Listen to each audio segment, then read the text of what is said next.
Sometimes when you got it, you got it. And I will say this book right here, I've been holding on to for a while. Planet Death, #1. Now, when I bought this book, my comic book store happened to have this one as well. This is issue #0, which is kind of like a prequel, giving you a little bit of a backstory on what happened leading up to Planet Death issue #1. I will start out by saying, first thing, if you have young children, unfortunately, this is not a book for young children. There was heavy use of profanity in this book, which kind of disappoints me a little bit. That doesn't mean the book is bad. The book was actually good. For me, that kind of takes away from it. Yes, comic books use profane language. It happens. I wish it wouldn't be overused because I don't think it's necessary. And, there's ways to get around that. But with that said, some of the visuals in this book right here, it reminded me. So if I had to compare this book to something, I would say this was a mix of Halo, Doom, and Gears of War had a kid, and this is the story that came out of that relationship. And it's good. The art was one of the things that really, for me, was striking. I'll show you one scene with some aliens that they're they're up against in this planet that they've been dropped on. And that's just a good panel. And there's another one that really, like when I saw it, it really did remind me of both, I would say, Halo and Gears of War. This panel right here, that was done well. When art is done this well, when there's this much attention to detail in art, it kind of pulls you into the story a little bit more.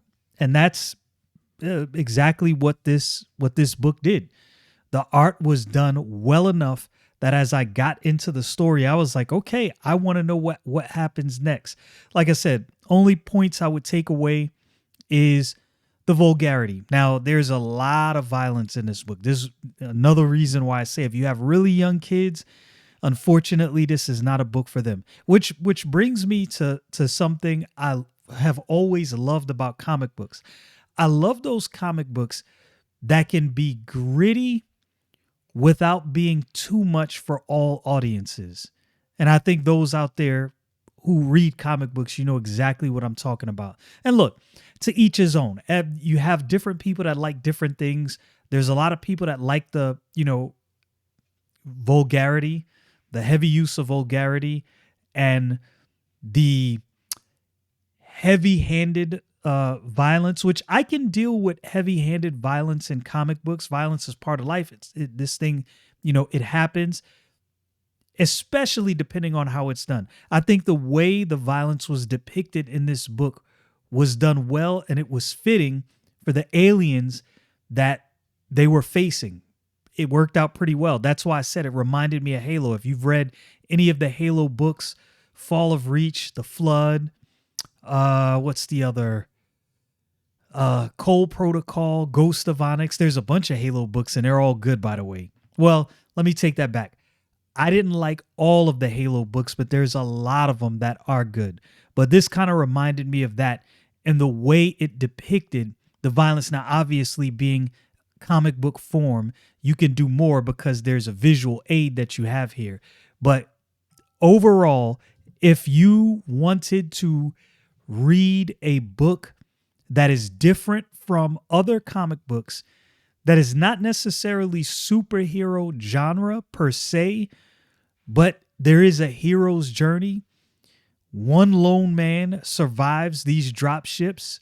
Spoiler. But I believe that was actually said in one of the articles that covered this book. So it's not much of a spoiler. And look, he's on a mission. He is dedicated to finish this mission and to get back to his family. And I like that. I read that and I thought, I like stories that have somebody driven by this desire to get back to what they love. as many times as that has been done in comic books, for me, no matter how often and how much it's done, it always works when it's done right in good taste. And I would say this one is done in good taste. You get to see the different emotions of men going off to war.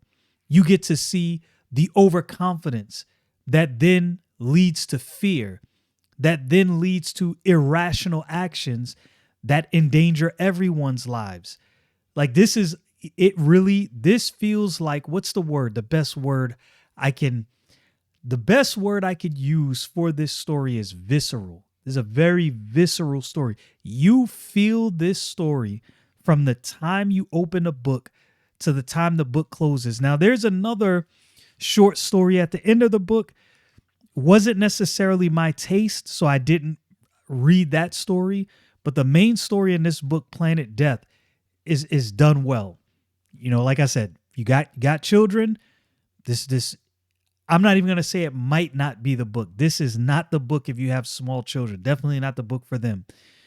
But if you're an adult who reads comic books, you like action that doesn't necessarily have to be centered around a superhero, and you like stories like Gears of War, Halo, Doom, you will enjoy this book thoroughly. And I wonder if this is what the writers were going for. I wonder if they were going for that exact thing. Like they knew who their target audience was, and they said, you know what? We're not going to mince any words. We're not going to play any games. We are going right after that target audience. And I think this is going to hit the audience it was intended to hit. And I believe the next issue is coming out in November. And I think they actually have a pretty good book on their hands.